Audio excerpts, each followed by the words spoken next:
నాయకుడా నా పరలోకపు తండ్రి వ్యవసాయకుడా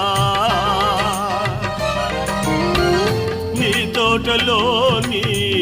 ద్రాక్షావళితో నన్ను అంటుకట్టి స్థిరపరచావా నీ తోటలోని ద్రాక్షావళితో నన్ను అంటుకట్టి స్థిరపరచావా జ్యోతిర్మయుడా నా ప్రాణ ప్రియుడా స్తుతి మహిమలు నీకే